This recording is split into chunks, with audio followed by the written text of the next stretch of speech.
Okay, beautiful. Well, today we have Betz returning to continue our conversation. And I think now, so I'm Dale Dickens. Welcome to Life After Landmark.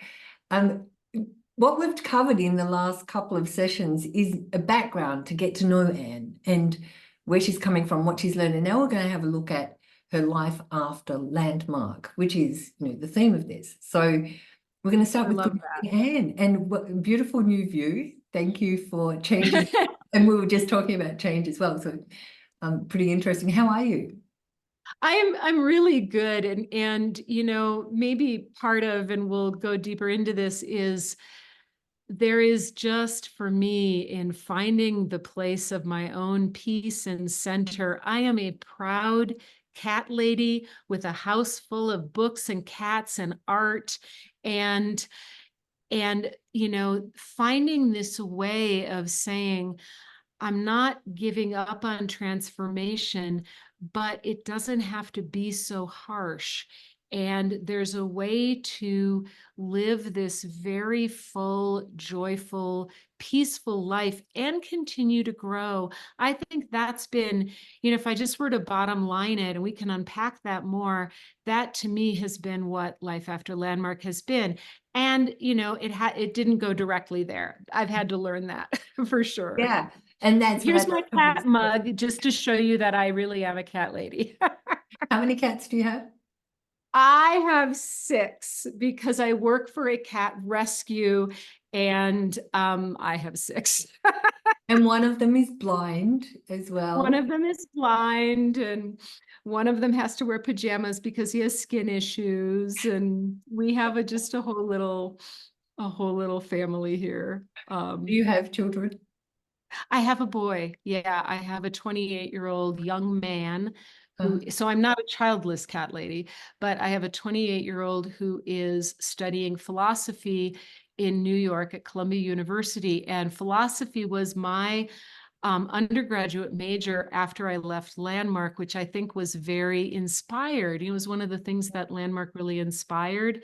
And either he got that from me genetically, that curious mind, that wanting to figure things out. What is the nature of reality?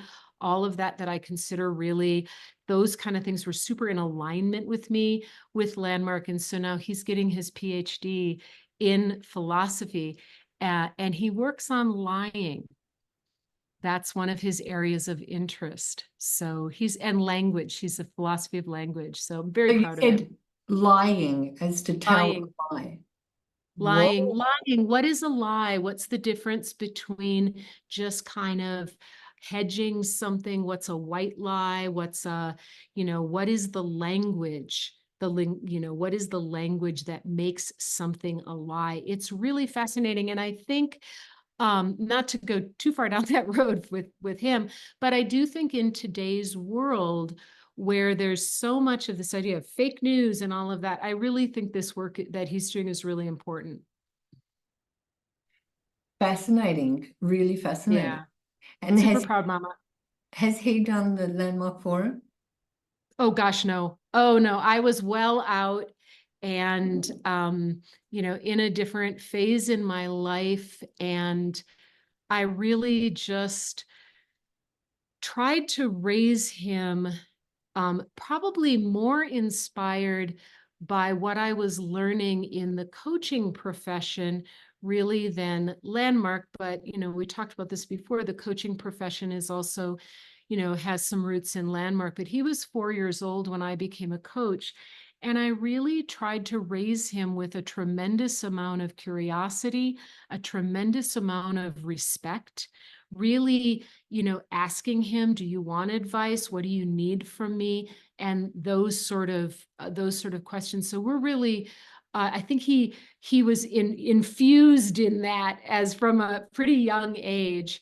But the other thing is that it was always important to me that he be separate from me, that I did not hold him as an extension of myself. And I used to see, people would say, well, what does that mean? And I would say, his successes are his successes. His failures are his failures. My job is to be a resource for him. maybe his number one resource when he was younger. My job is to be there, not abandon him, but also it is his life. And so I've never found my personal fulfillment through what he does. I'm very proud of it, obviously, but he gets full credit. Okay, beautiful. So yeah. how did you get to this point? What was the process? How long did it take you to leave? So that's a really interesting one. Oh, how long did it take me to leave? And how many times I went back, I did a reviewers forum for reviewers, thinking that this was going to be a huge transformation from Landmark's behalf, and they would be acknowledging some of the failures, and we'd be acknowledging what doesn't work. Didn't turn out like that. I walked out of there with a course supervisor's packet, a registration into sex and intimacy. I reviewed the introduction leaders program, and I did. You put yourself through that again? After reviewing the forum, I thought it'd be a clean break. I was going in there to complete, and instead I ended up consuming my life again for 2 years until I did completed the course supervisors program, and then I left. I wanted to go out on a high note. I wanted to leave having felt like I'd succeeded at something. And course supervising staff was a walk in the park. So that's what I chose. Compared to being successful on staff or being successful as an introduction leader, that is probably one of the reasons why I went in that direction. Because it was a little more manageable to me, at least. There was less yelling, and I could keep my promises as a course supervisor that I could never keep in terms of enrollment. I was too afraid of people, I think, ultimately. But I do think, Dale, there's something that you said that I wonder, and I wanted to ask you, is to go back.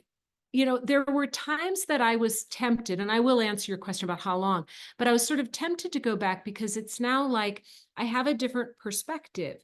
Let me see what it looks like now. Was that what it was for you? Well, no, I was just so struggling with my family. I was really struggling to sit at the table.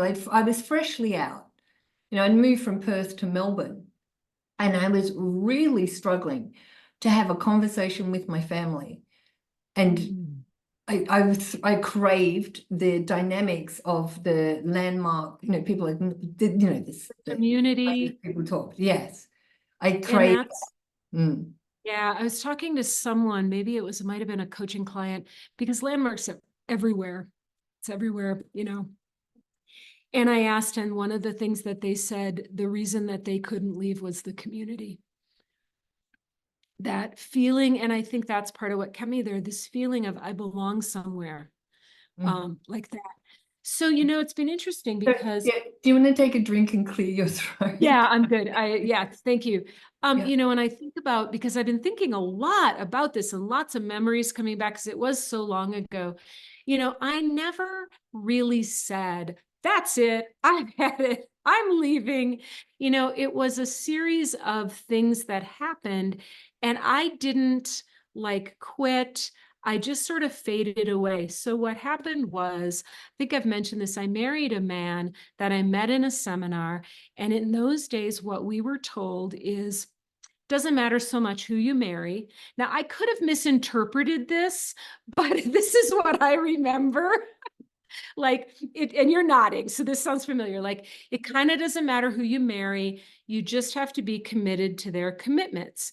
And so, I'm thinking, well, we both are part of this. He was doing, I think he was doing IFLP, Introduction to the Forum Leaders Program. I was doing it. We weren't together, or he had done it, but I was like, we have the same mindset, right? We're aligned on this. We can do this. We can be a great Landmark couple. Well, then I married him, and he started becoming very manipulative and emotionally abusive. Hard for me to really recognize at the time. I just knew, I didn't like being married to him. I could be committed to his commitments, but I didn't like being with him. He didn't treat me very well. And now I really look back on it and I say he does fit the signs of a narcissist. He checks a lot of those boxes. I just didn't know. So he was very involved. I was very involved. We'd go to seminars together. And then at some point, my best friend kind of did an intervention and basically said, stop telling me you can't leave this guy. What's it going to take? She was not a landmark person. She just sat me down. She'd had it. She'd seen his behavior. And she kind of, I was like 26. She kind of, I am so forever grateful for that. She literally sat down with a notebook and said, how much do you make? How much is rent? How are we going to do this? I know, bless her heart, Beth Hawkins, I'll forever be grateful for that. I remember that so well, and kind of helped me get detangled. Well, he stayed and did landmark. I didn't want to have anything to do with him because he was super manipulative. And I'm like, if I go, I'm going to see this guy. So that happened. I also had a job that was requiring weekend work and then some travel. So some of that happened. And then the key to it all, because I didn't want to break my commitment and I had signed up for some seminar that I was doing. And I ran into a seminar leader that I had known for years. And she had heard through the gossip line that I was getting divorced and I'd left this guy. And she said to me, Dale, she said, oh, don't do it. Getting divorced was the worst mistake of my life. Don't do it.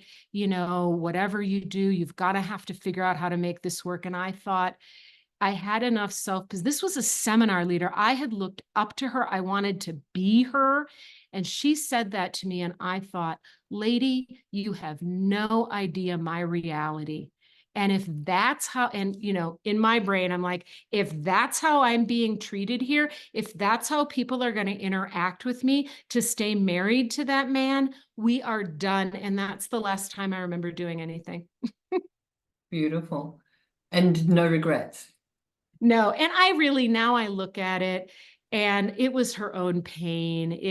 That wasn't like a policy thing. She had a couple of kids, had married, it didn't work out. She had gotten divorced. It was really her own pain, but she projected it all over me.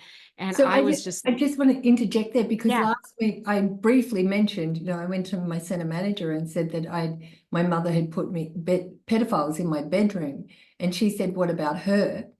But it was her pain because she was struggling as a mother. So she had never wanted to be a mother. It was like when I heard her sharing parts of her life during afterwards, it became clear. I was like, how could that have happened? It became clear that she was really struggling as a mother and she never wanted to be one. It was kind of an accident. right. She didn't know how to bring up her daughter. So that's, when I came out with that, she's like, well, what about your mother? You've got to think of their side. So it's their pain being projected. And that was Exactly. yeah. So Exactly. And I think that when I that saw happened. that, it was similar to you. There was a separation. It's like, these people are fucked up. They're really Yeah, fucked up telling me how like to live my life. Come on. exactly. Like keeping your word is not always the answer, and being committed to their commitments doesn't fix anything. And there isn't a one size fits all formula that always works. And I think the other thing, when I think about what have I had to learn since leaving, I have had to learn to fall in love with paradox.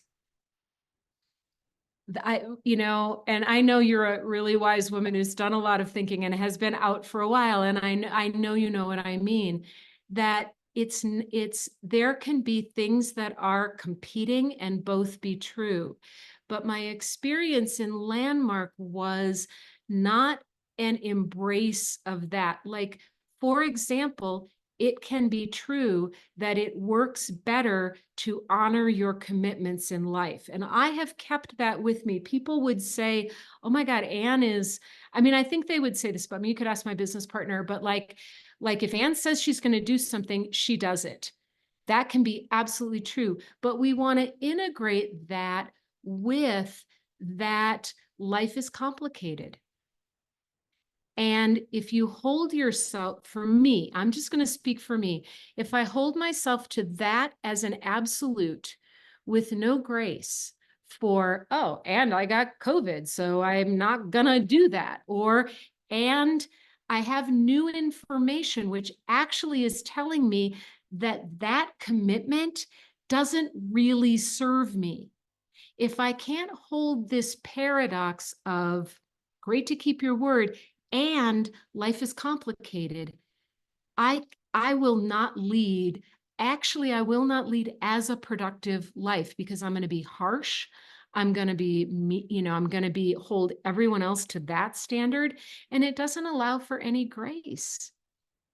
I'm automatically coming back to I still didn't do those little promos for you, and I said I would, and I said it on air last week. But it's exactly that. It's like life took a particular detour that I wasn't prepared for and I needed addressing. And I looked at the priorities. So looking at the priorities given at that particular moment, what's important, what do I need to deal with, and what's less important that can be done like, or doesn't even matter if it's not done. So that, Right. whereas before I was like in complete stress mode, having to do everything that I'd said, and then I know. completely like this turmoil inside, and the sense of failure when it didn't work, and the Oh, worrying yeah. about the relationship that I'd possibly damaged. So I get it about the paradoxes. And for me, I really came to the transient nature of life, the temporary, Yeah, I love not the that. permanence, rather than the absolute, the black and white. And Mm. I do think that, part of my story is after I sort of left without ever making any dramatic or even sort of realizing that I left, I really wanted to be normal. I just wanted to be a normal human. And I, went back to college. I got my BA finally at age 30. I went back to college at like 27. It took me 3 years. I'd been to all these different programs, but, Landmark kept drawing my attention. So I got my BA, and then I met Noah's father. We're not married anymore, but he was just a really, and I actually say this in a good way. He was kind of just a really normal guy. Now I've come to find he has had his own things, but he was not the sort of person. He was a federal public defender. He was an attorney. He was successful. He was, warm, and he had good values. And I was just like, oh my God, thank God. I can just like try life as just more of a normal person without going to a seminar every night. Now, I did that for 10 years and I didn't like that either. It's like I'd gone too far to the other side of the continuum and it really wasn't in alignment. And that was when at age 38, and so I left Landmark like 27, let's say. And so right about 38, I had met someone who was not a man, but a woman, a colleague in my consulting work, who was very interested in personal development. And after 10 years, seriously, where I was like, no, she started like sharing books with me. I'm like, this is actually really cool. I really like this. This is the kind of conversations I want to have. And she is the one who steered me toward coaching. And that is where I found more of an integration with both the personal development, but without the harshness that I had experienced at Landmark in those days. And that's been my world for 23 years this fall, where I have thrived and lived and made a difference and seen people grow and had a heck of a lot of fun and never felt undue stress coming from anyone else in training or anything like that. And God forbid I've ever caused it. Mm. Beautiful. I love that you said about the continuum as well, going to the Oh other yeah, I just go way side. to the other side, like I'm never Yeah. doing anything again. But when this has been your life and your heart and your community, and you love having those conversations about meaning and about like, even, gosh, where have I been in a false belief? And it's so fascinating. It's a death to part of you to just feel like you can't ever do that again. And it's really important as well. It is a living philosophy, is the way I see it too. It's a It living is. book. And there are really valuable insights and practices that we can take forward, like looking for the gold. That was often said in Landmark, because look for the gold, listen for the gold. So I Yeah. think exploring the other end of the continuum, getting normal. I wanted to Getting unlearn. normal. Yeah, Yeah. normal didn't work for me. Apparently, I'm not capable of being a suburban mom and driving a station wagon and being fulfilled with, grilling on a Sunday and watching football. That I tried. Yeah, I got it. I got it. There's a balance. It's finding the balance though. There's the scales going to one extreme and then to the other. There's a happy Right. medium that can be felt. And it's like learning to ride a bike, finding that medium where the middle point where all can be satisfied, and including other people. And I found for myself that and I'm still doing it, finding my own happy medium middle point. And this is through Feldenkrais, through the body Yeah. work, that I'm literally finding my center. And then I can feel when I'm leaning too far to the left and too far to the right, and finding the middle ground. So I think love it's important and I'm really happy that I went to that extreme, because then I know the other extreme and I can hear it. Yeah. I can hear it in politics. I can hear it. There's all these little assumptions that people make. Because I'm not left, then I must be right. I'm like, hey, there's a middle ground here. There is Right. a different political party. The libertarians are looking for a different something. So it's really interesting being with people's assumptions. And in our talk before we started, we're like, we have to hit record. I know you're going to touch on that around a personal issue with you, but I find I'm really, really grateful that I've explored these two extremes, and also the unlearning. So another interesting thing that happened for me was words. I started to, as I unraveled my tongue to stop saying the landmark words, like it was a real conscious effort, and in a way dumbing my language down to start to build it again. Then I started to develop a mistrust of words. People who are speaking these words, the superfluous adjectives and the grand schemes and ideas, I'm really wary. And what I've trained myself, or what I'm more now looking for, is the body, is how do people hold themselves when they talk? How are they grounded? What's happening through their hands? I'm looking for the embodiment of what's been said, rather than listening to these beautiful words. So that's something. Well, and I'm so with you, because, and we've talked about this sort of offline, that, one of the place that I check, if somebody asks me to participate in something, if somebody wants to partner, in business, anything like that, or come to some event, especially if there's any sort of stakes, what I check is, does my body want to? If I really check in and get connected and get slow, am I a yes? Am I a neutral? Or am I a no? And I think about last year, I know I keep telling this story, it doesn't have any dramatic ending, but I had a guy be really, really persistent about being part of a new effort he was starting in neuroscience, like be really persistent. And he was dangling big names in front, well, so-and-so who does such and such. And, like people I admire, like they're going to be part of it. And I have a bit of a name in neuroscience, especially as it relates to coaching. So I think he was kind of after me, because people do know my name there and he wanted me, but he kept coming after me and I kept going, something's off. I don't know what it is. And so what I have learned to do, and this is a great piece of advice, I think you follow this as well, is I have learned to slow everything down. Just there's nothing that urgent. They might say it's urgent, but really it's not. And so like with this guy, it didn't feel like, yeah, in meeting you, I'm like, yeah, my gosh, I could talk to Dale forever. It's just such a yes. This guy wasn't like that. And so I pulled in my business partner. I said, he's doing something that might be kind of cool. And I got a little bit of fear of missing out. What should I do? So she's like, nope. Same thing. Pulled in another really well-known neuroscience colleague of mine, and she was like, yeah, I get it. There's something there.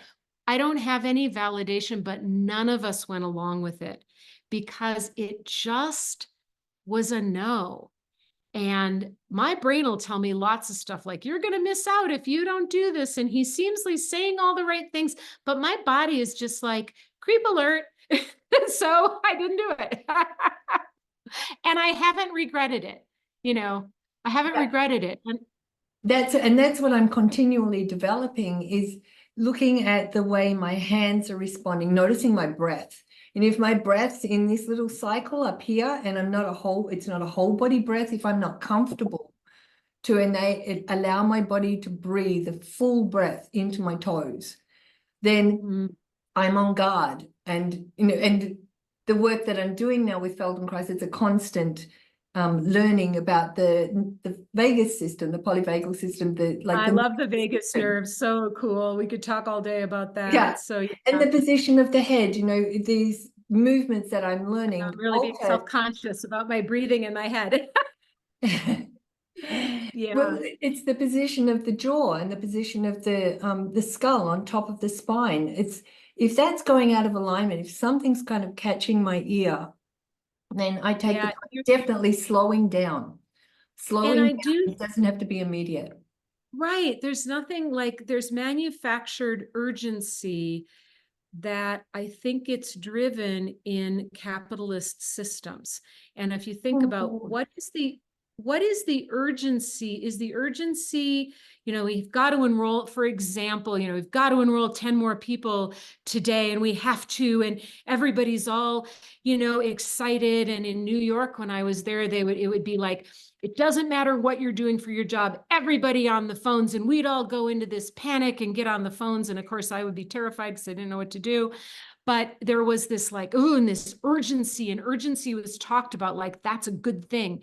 But why was it urgent? Because there was a financial mark that needed to be made for someone.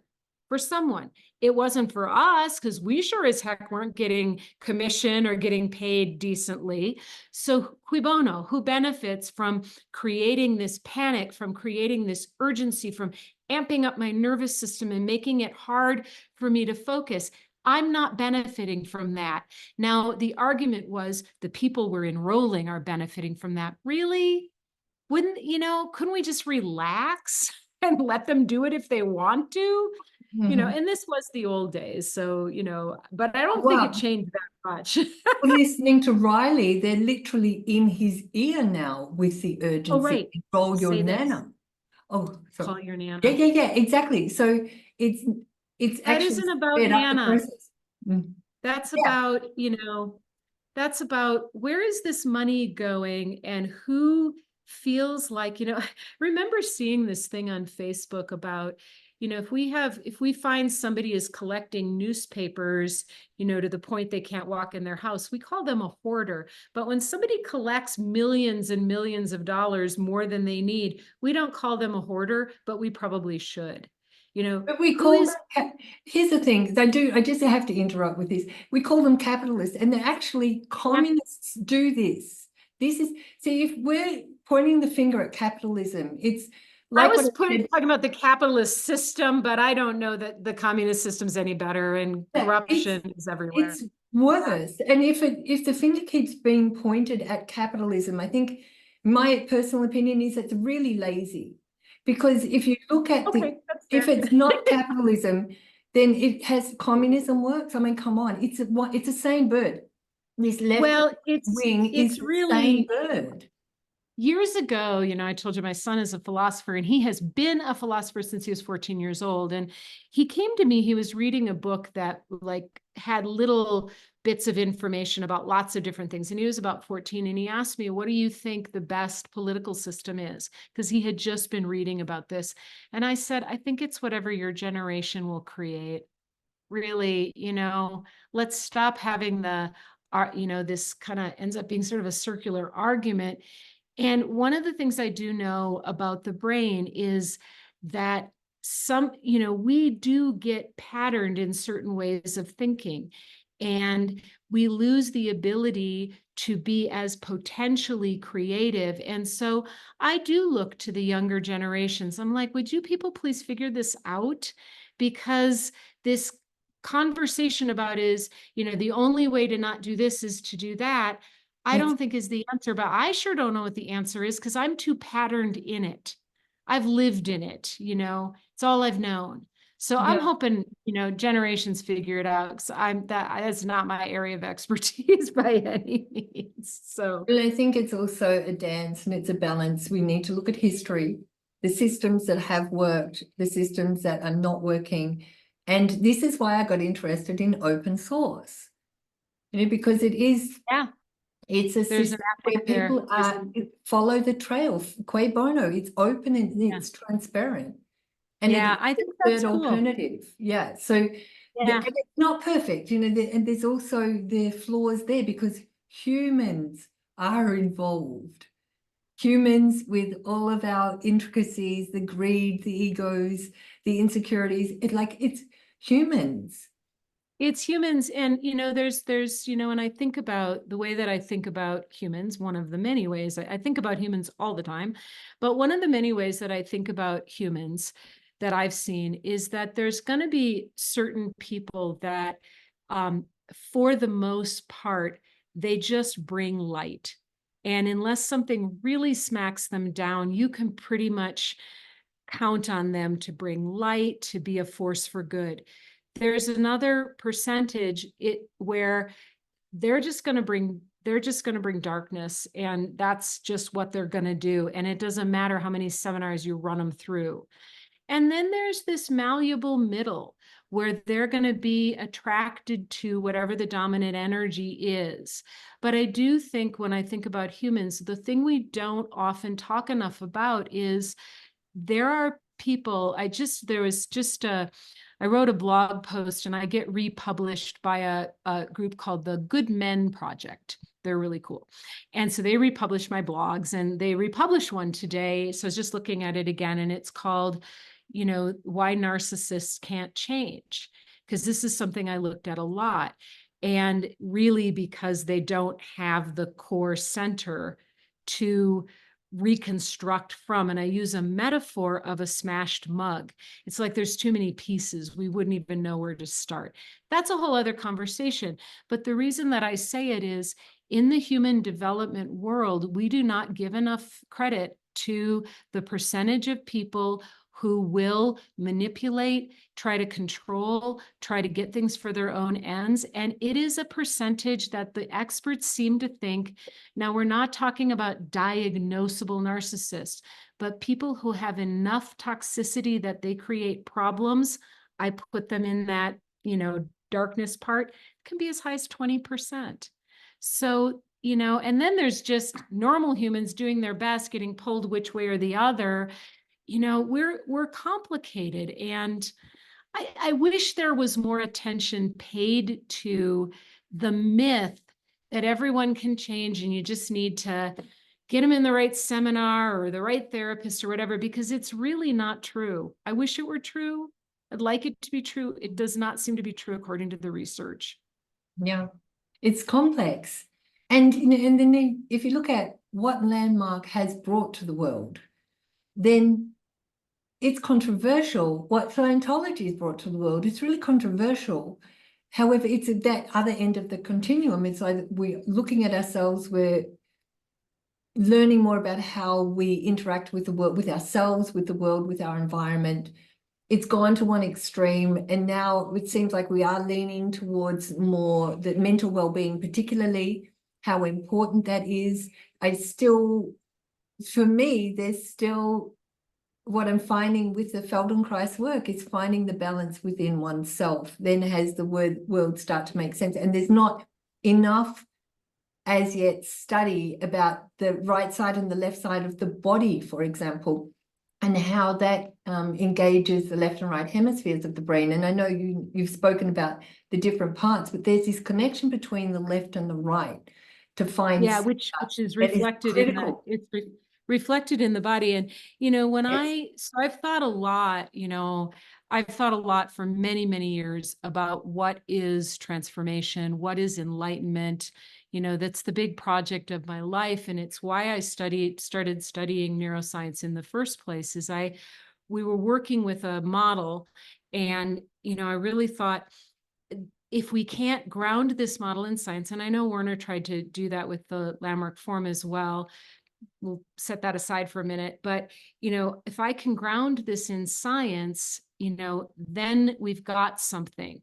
And what I will tell you, and I think it is one of the failings of Landmark, is I kind of went on this quest because I believe intuitively that often there is an answer that is simple but also complex. It's not like, well, it's this and this and this and this and this. It's like there's an organizing principle of things. And if you can find the organizing principle and then look for all the complexity, that is often where the answer lies. So what I have seen, and this is 14 years spending all day, every day involved in the neuroscience of human consciousness. This is what I do. This is me. This is what I found. The organizing principle, and it really speaks to what you've been talking about, is integration.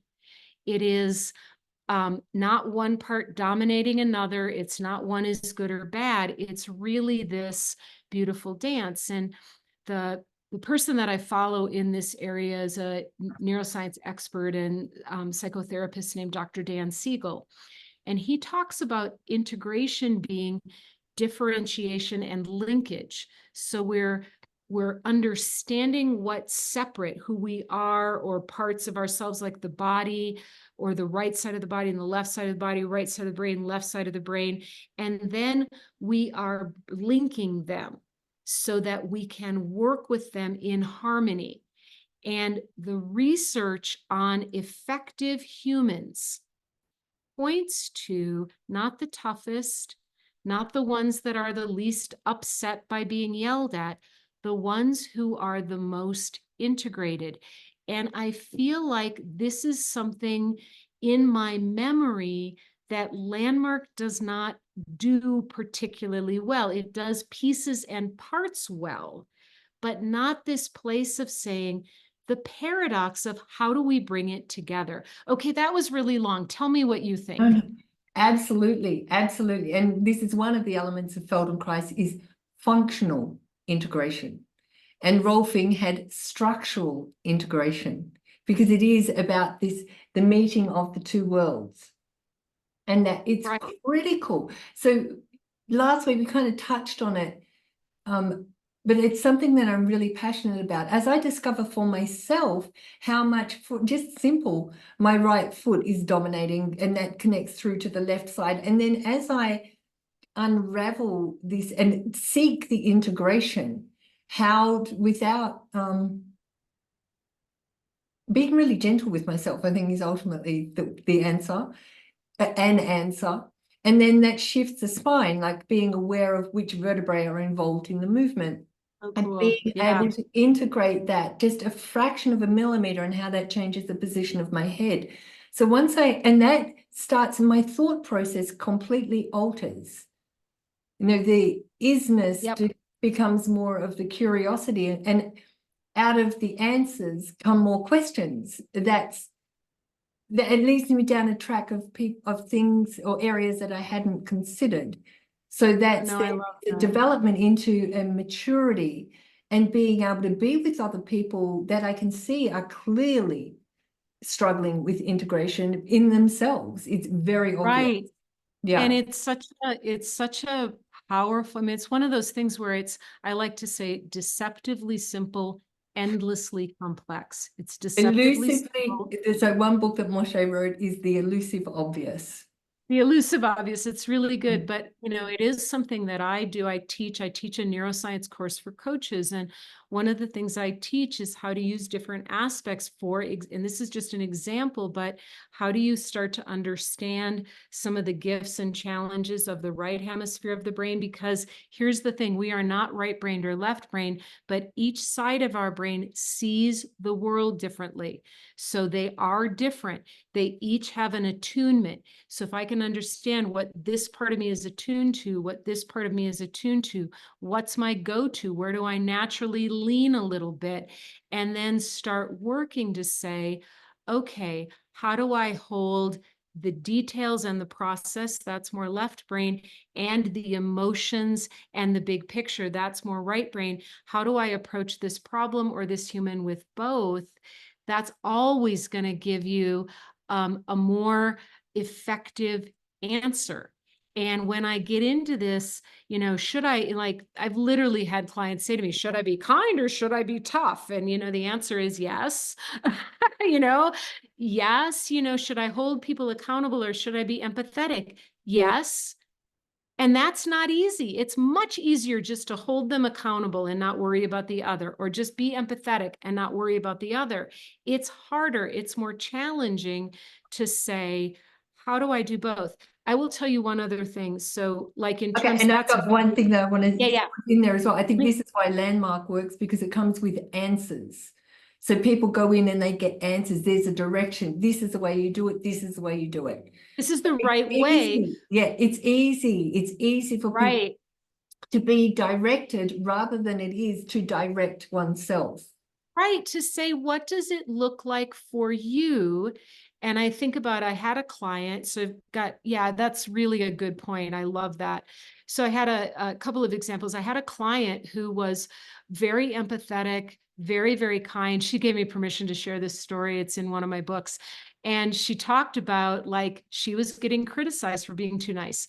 And so she said, she came to me in coaching, said, I want you to make me less nice. And I just looked at this kind woman and I said, no. I said to her, that's your secret sauce. Like, we're not going to do that. But what we are going to do is look at what other strengths we want to bring in. And, you know, how do you bring both sort of the discernment, is what I call it, as well as the kindness. Now, what I will tell you is, by the end of the time we were working together, and we worked together for over 10 years, I was like part of her team. This wasn't a dependency.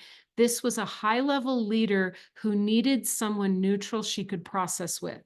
So we just worked together for years. By the end of our time in working together, she was seen, and this was a multinational company, she was held up as one of the best leaders in the company because she had figured out how to be both.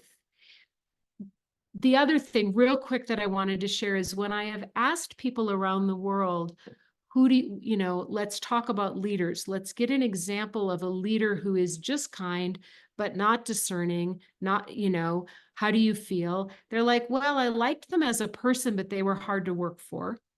When you get the leader who's more military, you know, let's go and, you know, tough it out kind of thing, you know, how do you feel? They're like, they stress me out and, you know, I don't, you know, but we did get stuff done. But when I say, who would you work for again? It is always the integrated leader. And people say I'd go through fire for them. The ones who know how to move things along, who know what accountability is, but they also come from deep empathy and the understanding that nothing is black and white. Those people, they would work for again in a heartbeat. And I just love that example. That's beautiful. And there's something to constantly develop as well. Oh, it's always a question. Yeah. Which side am I on? You know, did I go too rigid? Did I go too flexible? Where am I? And that's just one example of all of this, this whole concept. But I don't know if I told you this story. There was years ago, and I maintained a couple of friendships. People didn't ostracize me, luckily. And I had one really dear friend, and we'd been through a lot together. And, you know, we stayed connected. And I went out to coffee with him. You know, this was probably when I'd been out of Landmark about 15 years or so. And we went out for coffee, and he was telling me about a seminar he was in. And I thought, that doesn't have any appeal because it feels so intensely cognitive and it feels so left brain. And, you know, you're telling me about how transformative is, and it feels like it's all up here. And that was the point where I thought, I'm never going back, because that's not how I see transformation anymore. Yeah, really interesting. That's what I started to see around. And it's really, what I find fascinating as well is, with the Feldenkrais world, is like there's visual transformations that occur in Landmark. You know, somebody there for 3 hours, dissecting what's happened with their family, and then after the 3 hours, it's like something physically has changed. And then with You see them brighten up, you see them almost like, let go. I agree. Yeah, the lines absolutely. disappear, the worry changes, the posture alters. And then, so that's the parasympathetic nervous system working within a very dominated sympathetic nervous system. So it's a survivor, has a touch of the creator. And yet in the Feldenkrais, so just to use this as a comparison. Yeah, I think that's fair. I mean, I think that's part of the aspect. I think that's fair. I had to think about it for a minute, but I think that's fair. And then in the Feldenkrais world, it's very solidly the parasympathetic nervous system. And as going through like a day's worth of lessons, just 5 hours of just rolling, not rolling on the floor, but exploring, how does my arm move? How does my leg move? What changes in my face? And then standing up, and the communication alters. So it's very strong, the parasympathetic nervous system, and then that switches something into the cognitive brain. So there's a switch. It does. Yeah, but getting these two worlds, they're still the opposite ends of the spectrum. And my aim, or where I'm coming from with the learning of both of them, is finding the balance. And that's a really interesting space to be in. It's that, to me, that's part of the integration. Then I have a question for you, but that's part of when I think about integration. It is like, I love my brain. I'm basically a scientist. I use my brain a lot, and boy, it can get overwhelmed. But, but as I was also saying, I also listen to my body, and I try to have that be, co-occurring, where I'm not, there are times where I might go more here or more here, but I'm trying to have that be part of my reality. But here's a question that I've been dying to ask you, because I have to unpack some for myself. So if you had to answer, what are 2 things, 3 things, somewhere in there, that you really feel like you owe a debt of gratitude to Landmark for, and then you can ask me the same thing, because I'm trying to figure that out. Like, what really, how did it shape my life in positive ways? What would that be for you?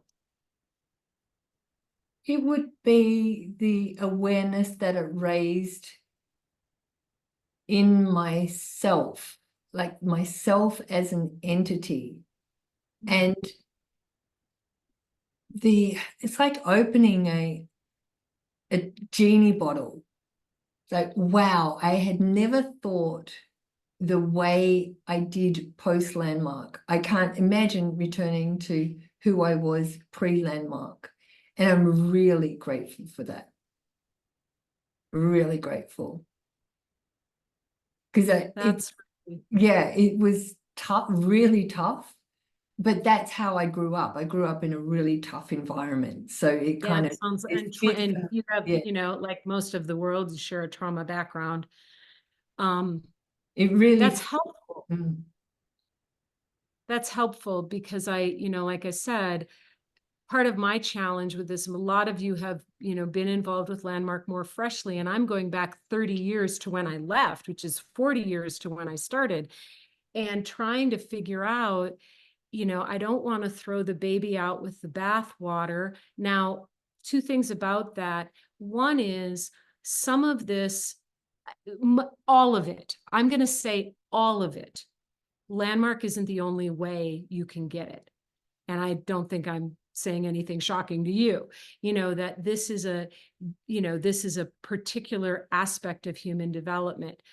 But so I don't think it's the only way. I don't, it might not be the best way, but there are some things, and that's what I've been trying to, because I don't remember like that much of like who I was before, and what we even did. And so, but I love that you're saying, I'm rambling, but love that you're saying I think differently. And I think that's true for me, even at age 18, the awareness that I, as a human, had a story that could be changed.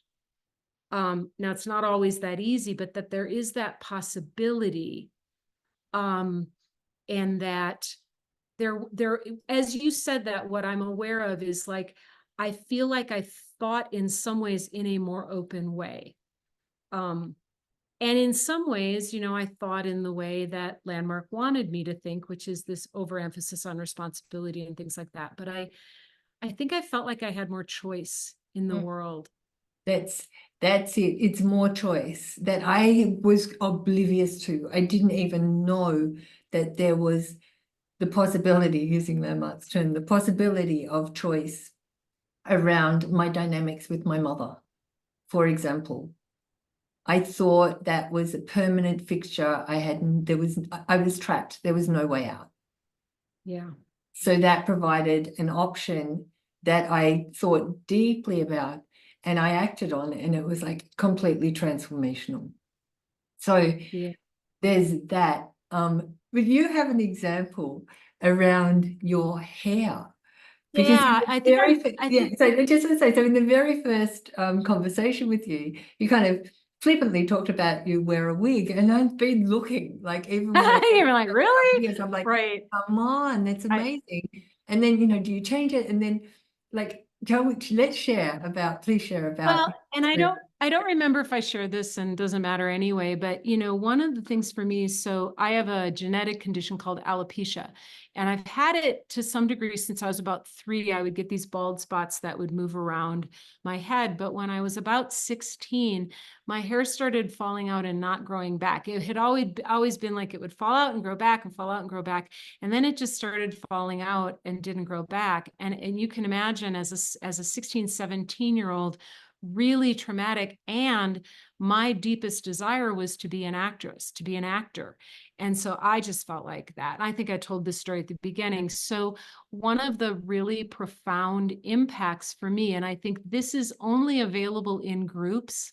There are other things that you can get one-on-one therapy or coaching. This part I could only have gotten in a group. It was the listening to everybody share. And this waking up to that nobody felt like they belonged, like nobody really, and they had different reasons, because I had internalized a belief that I was not as good and I did not belong because I wore a wig and had lost my hair. And it kind of, I am, naturally, you could probably get this, a very gregarious, very out there person. And when I was 17, I remember I used to wear my wig, I like sort of hiding behind my hair, right? Because I just didn't know who I was or where I belonged. And so being part of that, and seeing that and sort of having this big awareness about the nature of what it was to be human really helped me on my path. I did the communicate, and I don't think even at that time I was public about it, but when I was in New York, I did the communication workshop. And I think another young woman got up and shared that she wore a wig in the communication workshop. And so then I grabbed her and we went out to lunch, and and I was like, oh my God, you're my people. And then I came back, and for the first time, I could probably recreate the sympathetic nervous system response. I stood up in a seminar and said I wore a wig. And like on and that was, and I made myself, and I think this was something that was really good, is somehow I think out of what I had learned in the forum and learned in communication workshop, that I was going to be better off if I told the truth about it. So if somebody would say to me, that's a cute haircut, or what kind of shampoo do you use? I would make myself be like, I wear a wig. And I did that for years until I could internalize it without being stressed. And I actually think that was good. So I was telling you earlier, sort of the end of the story was at one point, I decided I wasn't going to wear a wig at all. I was going to kind of challenge myself there. I felt like I got a message from somewhere else. I call it my spirit guides. So I went for about 5 years and I didn't wear a wig. Then I got another message, to wear one again. And here's why: because everybody thought I had cancer and they all thought I was dying. And there was this weird energy coming at me. And I would constantly be saying, no, I'm okay. It's actually an autoimmune disease. And I had to handle a lot of that, which taught me a lot of compassion. Because at first, when somebody would be like, oh, honey, I had cancer 3 years ago, it would make me mad. And then I would be like, why are you mad? And so I worked through to just go, oh, they just want to bond, and, to find the compassion and to connect and to learn that lesson. But then I started wearing a wig again. It's about 15 years ago, because I didn't want to always, there were other things I wanted to do in the world. And I am a teacher. I mean, that's really what I do now, more so even than being a coach. And I don't want to always be handling people's assumptions and honestly worry about me. Like people would be like, is Anne still alive? Like, yes, it's not cancer, you know? So I started wearing a wig again because that it just is, there's less assumptions that come up around it. But I think that whole process is something I'm very grateful for, that came out of being in that world and what I learned from that, and how I learned to incorporate something that I thought was shameful. I did. I'm not saying that's rational, but I did. And also to know that wasn't just the forum or the S training. It wasn't just the communication workshop. It was a solid 10 years of work. And that is how the brain changes, really, is you get the idea of something and then you have to work to integrate it. But I did, and I'm a much more at peace. You know, hopefully, obviously, I'm really at peace with it. So yeah, that's the Beautiful. story. It's really, really beautiful. And it sums up in a way that, well, in a big way, the personal values or the personal shifts that occur for the people who have the courage. And it's not only landmark, because there still would be many people that participate and don't have not the courage, but are unwilling to acknowledge this area in themselves. And the hair is just one example of Oh, there's so many, whether it's yes, abuse or yes, what we used to call a perpetration, something they did. yes. There's so much there that is part of how we integrate into ourselves. That's part of that integration that we need in order to, live a calm and centered life. Mm. And I do think this is what any good program is doing. And I've thought about this a lot because of my background and also because of now being a neuroscience expert. I do not see any upside to shock. I don't see any upside to overwhelming the nervous system as a strategic part of training or management. Or I learning. It's no, not or learning. learning. No. It's actually causing a reaction to reenact something rather than to respond and to slowly allow the body, the human, the person to integrate something. Shock, yeah, it's so damaging. Exactly. I have a funny story about that. So one of the things we know about stress is your prefrontal cortex right here, seat of executive function. I don't know if I've talked about that, but it's a really important part of the brain. And um, it has a very particular relationship to stress. And if it's bored or if it's overstressed, it doesn't work as well. And you lose some executive function, including like memory, empathy, the ability to think abstractly and not just black and white. So we can get compromised by an influx of neurotransmitters that flood the brain and make it really hard to process, remember, things like that.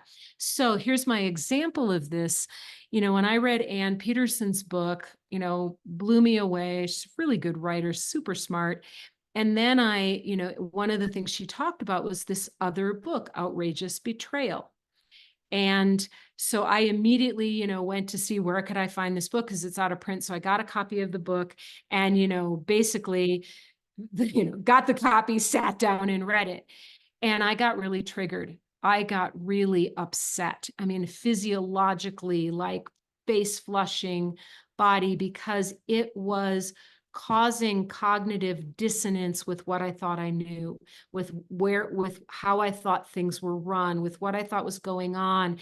And for those of you who don't know, it's an amazing book. It is really covering the origins of est and landmark up through the early 90s, right about when that the 60 Minutes thing came out. So it's not contemporary, but it was my time. And I got really upset reading this. And that's not like me. I'm like pretty regulated. And so here's the thing, after we talked last time and I said something about life spring coming out of ast and somebody else said, no, it didn't. So I thought, oh, I should go back and take a look at that. And obviously it, and I said this in that chat, like it didn't, they kind of emerged at similar times. That was wrong. But here's my point. When I went back and opened this book, I said to myself, I don't remember any of this. You know why? My brain was flooded because it was upsetting. It was cognitive dissonance. And my brain got flooded with neurotransmitters. My body was responding as well.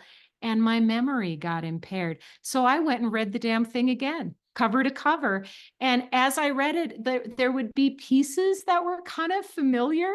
And, you know, and I probably remembered 10% of it. But this also goes to integration, Dale. I wasn't upset this time. There was no more cognitive dissonance because of the work you're doing, the work Brian's doing, the work Anne's doing, and other people have made, I now get it. And this isn't hard for me to integrate into my reality. So, but I was just like, I didn't read this book, but I know I read this book. So if you get triggered reading a book like that, read it again. That's my advice. I think it's seek people that have been through the same experience or a similar experience to neutralize the potent, the shock. And you know, they help.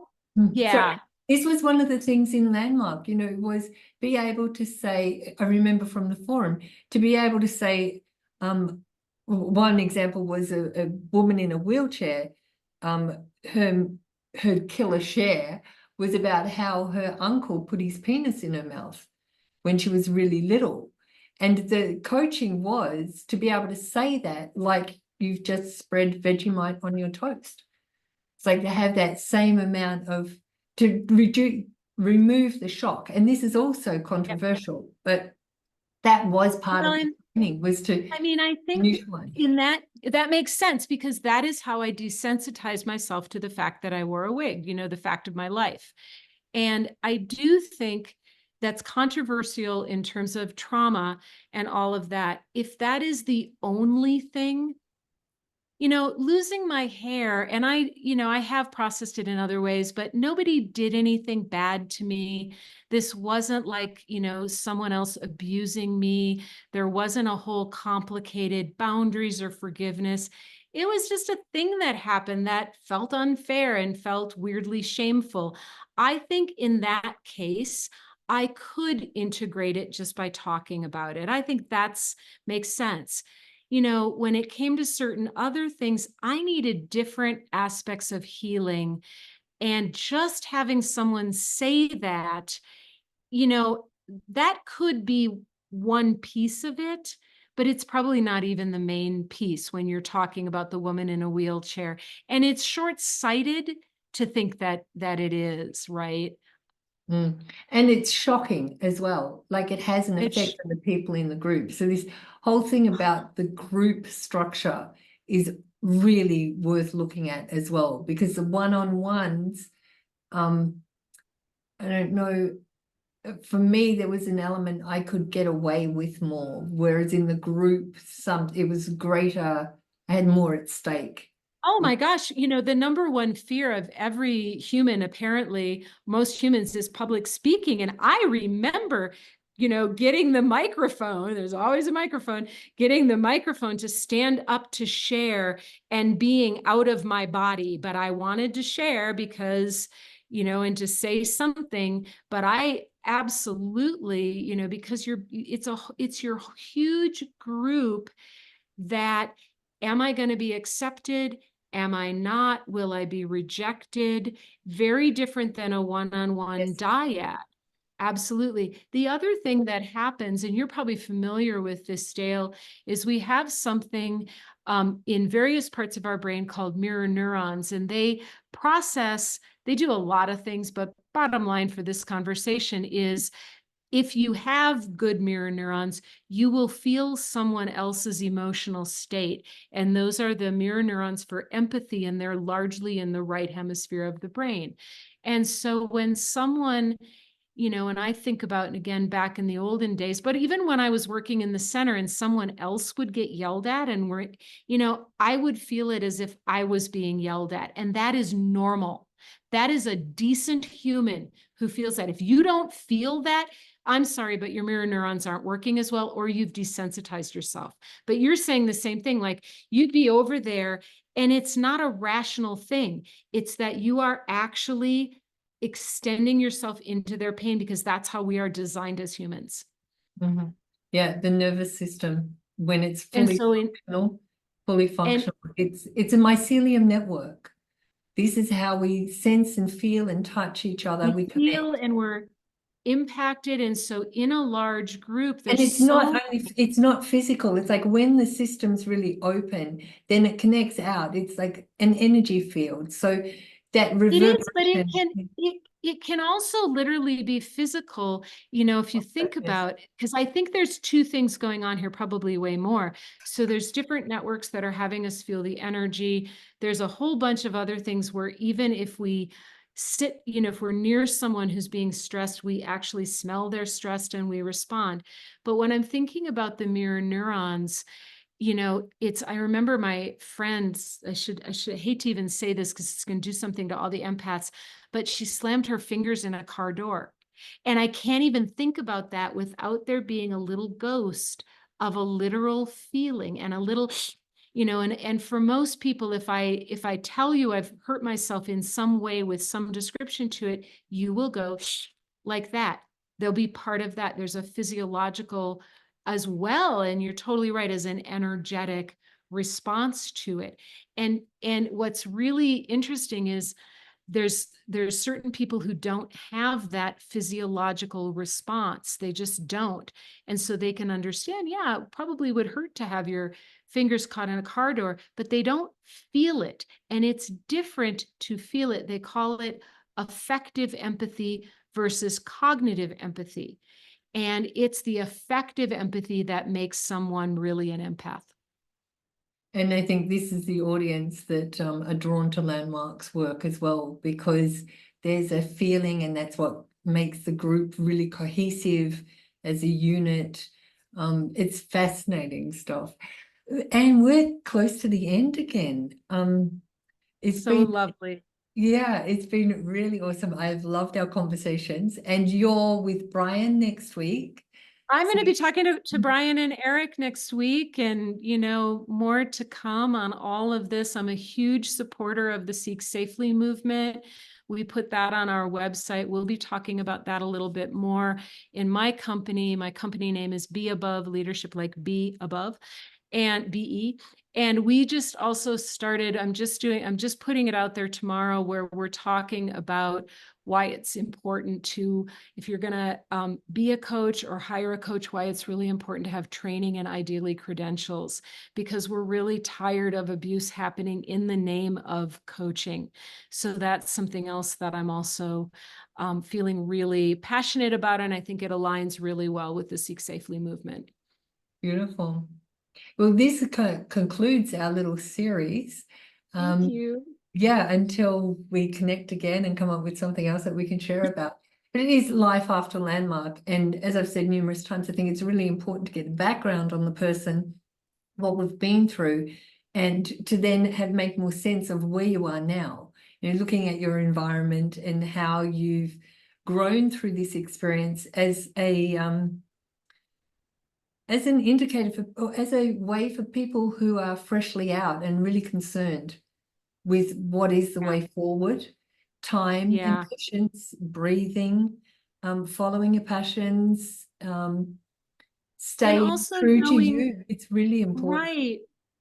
And I think the other thing, Dale, is knowing you got some really good things out of it, whatever your role, staff, heavy duty assistant, just participant, even if you're feeling manipulated, even if you're feeling angry, there are some really good things in here. And I know, maybe the last thing I'll say, Dale, is I'm an entrepreneur. I have had my own business for over 20 years. I run an international training company. And I know a piece of that is some of the confidence that I got that and the ability to be like, well, I said I was going to do it. I guess I'm going to do it, that I did get out of Landmark. And so don't throw the baby out with the bathwater. Know that you got some good things there. And you too can be a crazy cat lady with 6 cats living in Santa Fe, New Mexico, and very happy. Yeah, that's it. That's really beautiful. A beautiful way to end. Cat mug. A beautiful way to end the conversation. Thank you very, very much. Thank you, We Dale. shall meet again. Thank you.